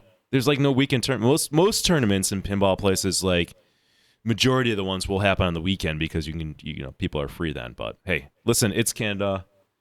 You guys do you. We love you, and we want to come to more tournaments. That's all we're saying. That's right. We also did a Bond launch party out at Swoburger in Rochester. I played a lot better that time. Nick's been on fire. He almost won that one too. Yeah, I've been came in second on that one. Dude, that was a long day. That was from noon to I finally finished at like over 7 p.m. Wow. So yeah, I finished around 6. Yeah, I was burnt. But yeah, shout out to Knox Amusements, which is Tall Todd out there. He ran a good event. Yeah, it's I've been excited to play competitive pinball, Kevin. I think that's what's going on, and it's kind of funny, like you and I from like 2014 to 2019, really, like we're aggressively running tournaments and doing stuff that we weren't really traveling a lot. We definitely traveled for tournaments, but not a lot. Now that we're just doing league, I think we're able to get back to some of the bread and butter stuff that we really enjoy. And I love going to, especially a venue I haven't been to, but I love going to another city and, meeting the people there and seeing their culture and playing in those tournaments. I think that's, I didn't necessarily forget how much I loved it, but it just kind of reminded me to an extent how much I really enjoy doing that and how much we haven't been doing that. that makes sense. Absolutely. I've had the same feeling lately where it's like, oh, I just kind of want to play in a tournament, and then it's like, Toronto, Rochester are close enough where we can just pop out for a day and check it out. You were thinking about going to Pinbrew in April. There's some other stuff coming up. So, I've got that feeling too, where it's like, oh, this is cool. I want to do more of this. Having 2 years where we didn't do any of it kind of like makes you appreciate it once you get back to it. I think not only just playing competitively, but just seeing your friends. I mean, I haven't seen Joe Chair in like 3 years. So, and meeting new people and, just, sharing this hobby that we love with other people who are way into it too is so much fun. Yeah. So what's next? We're going to try to go to, Toronto again. Yep. Maybe in February we can look at that. And then we got Pinbrew. It looks like we're both free. I know. We knock on, I don't want to, knock on wood. Hopefully we can finally get out there. Yeah. Keith has been asking us the past 2 years. Hopefully we can make it happen this year. And I was talking to Tim Hood from Wormhole, and he was saying that I want to go out to Houston and play in their events. They do a week of Whoppers. It's like if I'm getting this correct, it's like 7 days of tournaments. Oh wow! Leading up to I don't have it in front of me, but like leading up to a pinball major event, something like that. So I want to go out for that. That's my goal this year. And then anything in between that might pop up, right? But yeah, we gotta start traveling for this stuff. And for also, dude, the rankings. Oh my god, we were getting crushed. My ranking is terrible. Mine is 2,840 fucking 7th. My top ranking is from 2016 when I was 270th in the world. So I've got maybe this will put me in a nice C division at some tournaments where I can just crush. So maybe there's a silver lining there, but I gotta work on that. It's not representative, I think, of my skill level. I'm ranked 4283 right now. I think my high was like in the 700 range. So yeah, the mighty have fallen. So we were asked if we're doing TPF. I like TPF. That like tournament sold out within like no time whatsoever. So if I can go down and play in that tournament, I would want to do it, but I'm not going to go down to the TPF and not be able to play in a tournament. It will literally drive me nuts. Yeah. So, there's too much demand, not enough tournaments, and Pimberg, disappearing really caused a problem. But also, I wonder how much pinball tournaments are down because of the pandemic and people who are still steering clear of them. I wish I had good numbers on that. If anybody knows or has actual stats on that, send my way. Just scratching that curiosity itch. Yeah, and maybe we got Indus going on this weekend. They had to put out a warning that somebody showed up with COVID and planned on staying, and then they eventually had to tell them you can't stay if you're positive. Like, why did you come if you knew you were positive? Like, why would you show up? So that just adds a whole another layer of bullshit to running an event like this. I'm glad we're not running major tournaments now. Yeah. We're good. We did it. We did our public service. That's right. I got some posters from the Summer Open. They were good times. We loved having you and hosting you. But all right. Well, Gamma Ghost says the IFPA did post stats and figures, so I'll check that out. Thank you, Ian. Okay, cool. All right, you ready for some game room updates? Are you going to stay with us? Or are you going to? I'm ready for the bathroom. Go ahead, Kev. Bathroom break for Nick. All right, you get me on full screen then. Nope, that's Nick over here. All right, so what's going on in my game room? So a few of you last month noticed that I had an out of order sign on my Disc of Tron. I put that up there for fun. It was the Wreck-It Ralph. Check back with me tomorrow picture because my son had some friends over and the game was not working, so I put it on there. But happy to report that it's back up and running because I had sent my monitor chassis out to Arcade Cup. He's a longtime CRT monitor repair person for arcade enthusiasts, and he's well known, has a great reputation. So I sent it out to him. It was not quick. he has a long back order, but he has a great list on his website that keeps track. It shows you where you are in the queue, how many are ahead of you, all that.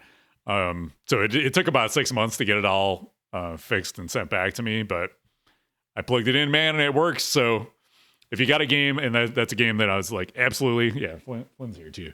If you got a game that you love, an old classic arcade game with a cathode ray tube monitor in it, and you want to get it fixed up, I would highly recommend Arcade Cup. Just you gotta have some patience because it's gonna take a little bit. I paid for the speedier service. I paid a little extra, and it still took about 6 months. So take that knowledge and go forth with it if you're gonna get a monitor repaired. I've actually been thinking about taking my Neo Geo monitor chassis out and sending it because it's good, but it's not great. It could be better. So I was like, maybe I should just have him fix that too and bring it back up to speed. Like new. Secondly, and Nick's back, so we can talk about this a little bit. I bought a pinball machine from an auction. I told Nick about this a little bit, but there was a local, like, legit auction house, not an arcade auction house, just like this local place that auctions stuff, like estate sales and stuff like that. And a coworker of mine said, "Hey, I saw this auction. There's a bunch of pinball machines there." So I checked it out, and there was mostly EMs, but they had a Matahari. And I was not able to make it out to see the preview. They had like 2 preview days where you could go and check out the wares in person, all the machines, so you could inspect them. I didn't get a chance to do that, so it came down to the last day of the online bidding. And I was like, well, I'll throw $10 on top of whatever the high bid is, if it's not too crazy. And if I get it, I get it. And I got it. So I threw, it was like, I think $360 was the bid, and it came out to about $450, all said and done with the fees and taxes and everything. So I went and picked it up, loaded it all up, and I thought to myself, I wonder if there's going to be any other folks that are picking up pinball machines, and if it's going to be people who know pinball or if they don't. And there was a group of folks in there, I guess they're in their probably mid-30s, and they bought one of the EMs. I forget what game it was, but they had no idea. Didn't know how to take the legs off, didn't know how to take the head off. So I did my pinball duty, paid it forward, and showed the noobs how to break their machine down, take the legs off, take the head off, and they were so happy. They were like, it made me feel good. I was like, that's awesome. Like, new people getting into the hobby, able to kind of share some of what you learned over the past 10 years or so that we've been doing this, and kind of get them set straight and on the right path. So it's like, you're gonna thank me when you're trying to get this thing down in the basement that the head is not on this. You put those 2 connectors on, 4 bolts, and you're gonna be all back to normal. I think it's important to notice the nuance in Kevin's character. It's not just talking about dicks and dildos, but it's also helping new people in the hobby. There you go. It's all aspects of pinball. We cover it all. Yeah, good karma. It's good karma. It comes back. So yeah, they texted me. The guy and I exchanged numbers because he's like, "Do you fix these?" I was like, "Well, I don't fix EMs, but I might be able to like find somebody in the hobby that does if you run into problems down the road." So I gave him my number, and he texted me when he got back. He's like, "Game set up, playing great. Got a few things to tweak, but it's good to go." Like they didn't know how to take the ball out of the machine or take the glass off. I showed them how to do all that stuff. So that was good. Good experience all around, and it was fun. I like to have a winter project, and Matahari's good for that. Our friend Matt, it's actually got a bunch of extra boards. We're gonna tweak stuff on it because it's got the CPU board has acid damage from the battery, so we're gonna try swapping out some boards and testing some stuff out. But I shut the whole playfield off. It was a mess, man. It had like dirty, rotten rubbers. Like rubbers look like they had never been changed. The playfield's in good shape though, so it's got some. It needs the right slingshot plastic. If anybody, I'm putting out a call. If anybody has a slingshot plastic, right slingshot plastic or plastic set for Matahari, hit me up. And I need that for mine. It also needs a new pop bumper skirt for the one pop bumper, but I'll probably just swap them all eventually. But everything else is in good shape. Playfield's in good shape. It's got all the plastics. The electronics are the thing that needs some work. So hopefully we can get it back up to speed, and we'll have a nice classic that I think is going to end up at my dad's house because he's mentioned a few times that he wants a pinball machine in his basement. So I'll probably just be like, here you go. Here's a Matahari for you. Enjoy. What else? I got on the arcade side of things. I got a thing. Here, we'll put it over here for you. Boop. It's a monitor, high voltage cage for Tempest, all brand new, newly manufactured. If you got a Vector monitor, Vector Atari game, this is from Vector Head Arcade. I ordered it about a year ago. It took them about that long to ship them out, but with custom hobby projects like this, that can be the kind of time frame you're looking at. It's one of those things like I hope I never have to use it, but the monitors in those games are kind of notorious for being flaky, so I grabbed that. So I'm not going to mess with it while everything's working, but if it breaks down the line, I'll have a replacement for that. And in our monthly book update, I feel like I have a new book every month now. I have the Supercade book. This is from Van Burnham. She did the original Supercade about, I don't know, 10 years ago or so, and I got it, and it's a really cool look at the origins of the arcade scene. This is from 85 to 2001, so the other one was from the late 70s to mid 80s. So this kind of picks up where that left off, and I mean the art is incredible. She's a really good designer. The attention to detail is really good, and it's got all these full page images. So like there's Mario Brothers 3, and there's like a fold out page and stuff. It's crazy. So it's home consoles and arcade stuff. And so if you got an interest in that kind of retro game stuff, I would highly recommend that. So I was a Kickstarter backer, but you can just buy the books now. You don't have to pre-order; they're available to buy. And finally, I got a few games for Christmas. The one I've been playing most so far is Mario and Rabbids Sparks of Hope on the Switch. It's a turn-based strategy kind of game. I played the first one and never finished it. I liked it when I played it, but it got really hard and then I gave up. This one I've been enjoying more than the first one, so give it a go if you got a Switch and then it seems like your kind of game. Would recommend. So that's what's new in the game room over here. What about you, Nick? Let's see. So not a ton. I know I talked about my little arcade cabinet from iArcade. I liked it so much that I actually upgraded to the gold edition because I thought that it looks a little bit better. It's more of a traditional like US style arcade cabinet. It's got a light up marquee. So this is the Space Invaders version. It's got the different style kind of joysticks in that. That's kind of I don't know, Kevin, do you know what those are called? Versus like the round top joysticks. Well, like, they're the bat top joysticks instead of the ball top. Yeah, right? Exactly. But yeah, still really loving that. Like the system. Unfortunately, I strategically took a picture where you can't see this, but the side panels were damaged. Like the T molding kind of was pulled off. So really testing out their customer service. I'm still waiting for them to send me replacement panels. I guess they're like manufacturing it now because they sold out pretty much over the holiday. So we'll see. I'm hopeful that it happens. Also, I upgraded. I put in real tempered glass in there, and the glass that they sold me cut my hand because they didn't round the edges. Oh my lord! It was just causing. I looked down, my hand was bleeding. Martha was helping; her hand was bleeding, and I told them, and they didn't really seem to care. Like wow. They're like, sorry, but like that's the way it is. Like, you know how glass is. Yeah, like that's weird. So I don't know. I listen. I like that little thing. It's good in my spot. And we got a chance to play another solution, which is what Patrick got. He got the Arcade Legends Ultimate. Kevin, you spent a little time on that. So yeah, that was cool. These are kind of like, if people want, if you have like a, your quote unquote game room and you want to add an arcade cabinet to it, but you don't want, a dedicated one like Tron or something, which is, thousands of dollars heavy, and you don't want to necessarily build your own multi-cade MAME cabinet.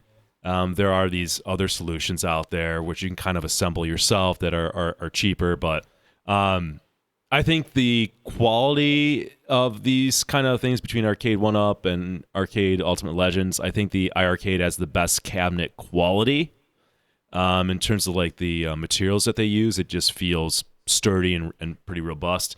But the one that Patrick has, the Arcade Ultimate Legends, it's around the same price point. He actually got his, believe it or not, Kevin, for $350 on a sale, which is a steal. Yeah. He's added like the coin ops, USB stick to it, which is like 7,000 MAME games, right? It's unlicensed, so take what it how you want to feel about that.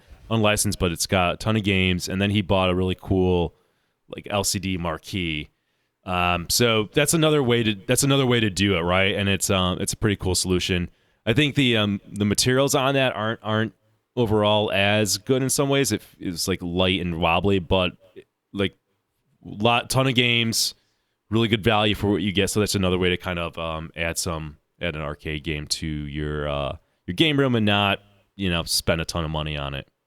Yeah, his was cool. The Arcade Legends. I had not played one of those, and I like the LCD marquee that changed with the game, and the fact that he was able to mod it and add a whole bunch of extra games and stuff like that. It seems like a real fun kind of hobby project. And if you just want the arcade kind of feel with a cabinet in your game room and a bunch of games, and not have to worry about repairing CRT monitors like I talk about, then yeah, it's a fine solution for if that's you. If you got a bunch of pinball machines and you just want some fun arcade games to go with it, 100%. We can play some Magical Drop any day. Yeah, they should market to the pinball audience where it's like your first thing is not an arcade machine, but like you have a game room, right? So it's like, why not add one for under $1,000? Here you go.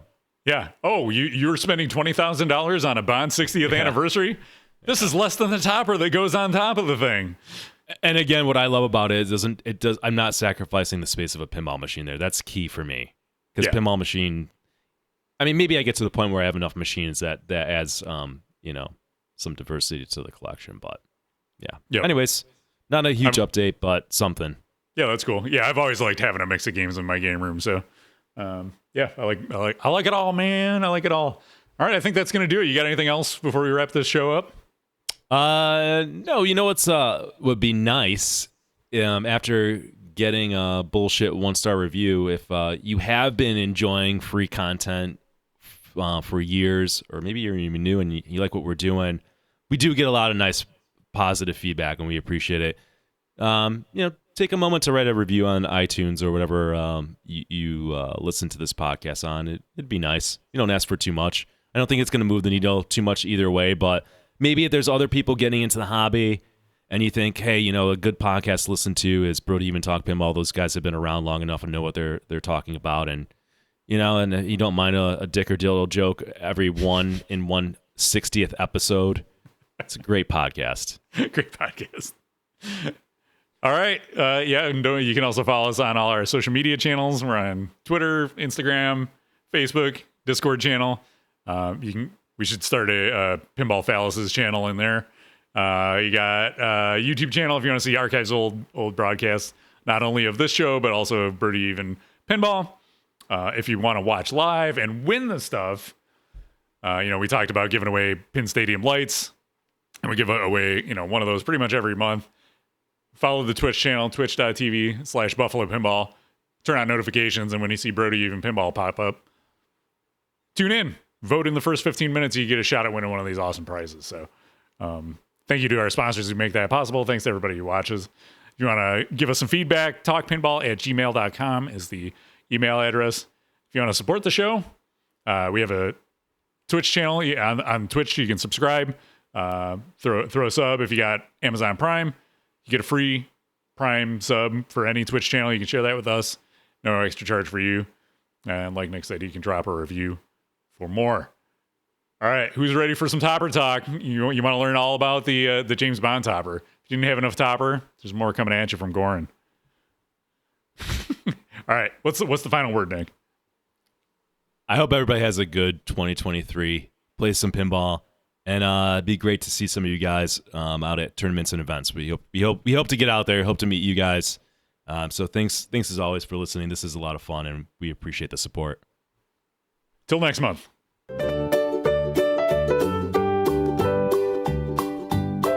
It's Topper Talk with Goran right now. Let's all have some fun. This is about plastic on top of your pin.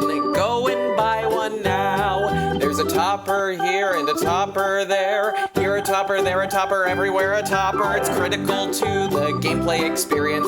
You must buy one now. It's your monthly fill of toppers right now. Topper Talk with Goran. Hello. Hello, everybody, and welcome to another episode of Topper Talk with Goran, the part of the podcast where Kevin and Nick give me about 3 to 5 minutes to talk about everything happening in the very active and profitable Topper community. Now, today we'll be talking about the new Stern James Bond Topper for their new James Bond pinball machines. So let's head into the office and talk about that now. Okay, so here we are in the office, so let's jump right into the James Bond pinball machine Topper. Now, this Topper initially debuted with the James Bond 60th Anniversary Limited Edition a couple weeks ago. This release really broke the mold for how Stern typically does their releases and their different editions in a release. Typically, there's a Pro, Premium, and LE model. Usually, none of them come with toppers. The 3 models are usually done by the same designer, and they're all very similar. You'll see more differences between the Pro and the Premium than the Premium and the LE. But with the 60th Anniversary Edition, it's essentially a whole new game.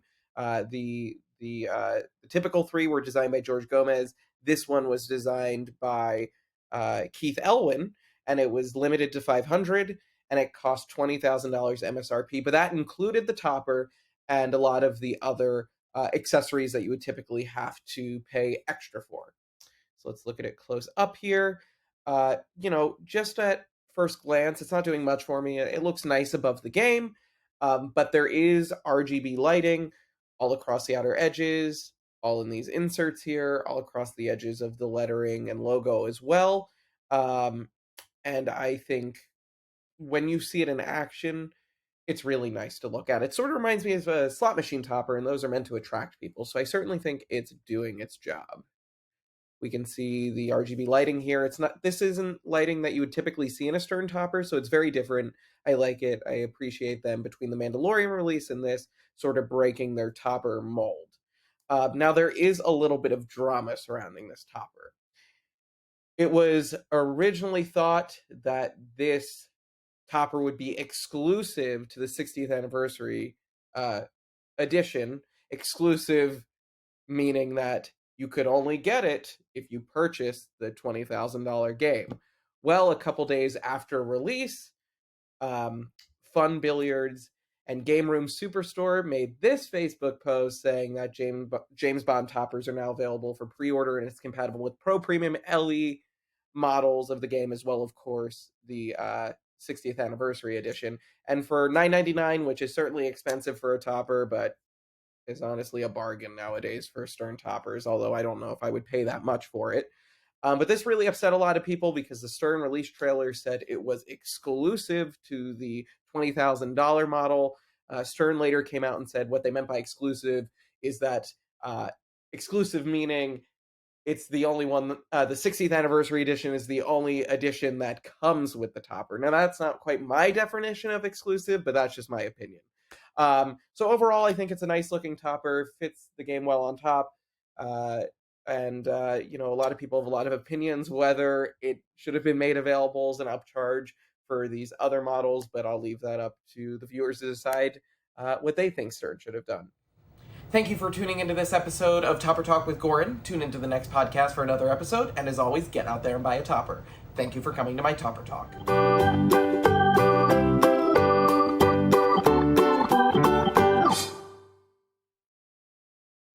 Nick, there's more content. More content. Penis-related content. Okay. That I didn't cover. We forgot. I forgot. All right, you ready? Let me bring this over here, and then we can talk about it. All the people who so if you stuck around, because of Goran, you get bonus content. Played. All right, here we go. Ready? All right. Oh man. Whoa. What is that? We're gonna go ahead and zoom in on that. Why is that? What's going on with that hot dog? Look at what's going on with that hot dog. What are you trying to insinuate, Kevin? I don't know. Wait, what's going on the bottom of the hot? Can you? He's grabbing the end of himself, and there's. I thought that might be what he's doing. There's some mayo on the top of him, conveniently placed. Because who doesn't put mayo on a hot dog? Yeah, I know. Just a little bit on the end. Right on the tip too, right? Yeah, just on the end. That's totally normal, and we're wrong. We're the deviants. Yeah, we made this. Yeah. So this is the Funhouse 2.0 Rudy's Nightmare topper. And yeah, it's lewd. It's so lewd. So Pedretti Gaming has been... Who wants that on the top of their machine? That looks fucking terrible. They're starting to become a decent-sized pinball manufacturer, according to This Week in Pinball. They also recently revealed the topper for their updated Funhouse 2.0 code, Rudy's Nightmare. The topper interacts with gameplay through the light shows. They're limiting it to 200 units and a cost of $445. Oh, you want to see it in action? Let's watch it in action. Funhouse. I hope it's static. Plus, that voice is terrible. It's a topper promo. It's the official topper. Oh, man, it lights up. It's not just flat plastic. It is, they're molded, like, figures that light up, I guess. Yeah, so there you go. It's fully gameplay integrated if you consider flashing lights to be gameplay integrated. 200 units. There you go. Yep, there you go. Funhouse 2.0, Rudy's Nightmare. Get yourself a lewd hot dog for the top of your Funhouse. Really ruin that classic Pat Lawler game with this terrible topper. There's your sales pitch. Why is that? Come on, dude. Come on. What is wrong with what the fuck, man? You know what? People got upset about the monkey playing grab ass on Oktoberfest, but I miss that monkey. I'll tell you, that was whimsical. That was whimsical. The days of the monkey. We'd be reminiscing. I wonder if I could still get that like the OG translate. I would like a back box of that one with the monkey on it. You could have Tilt Cycle light it up for you or something. It'd be beautiful. Yeah. All right, y'all. That's gonna do it. Thanks for watching, and we'll see you next month.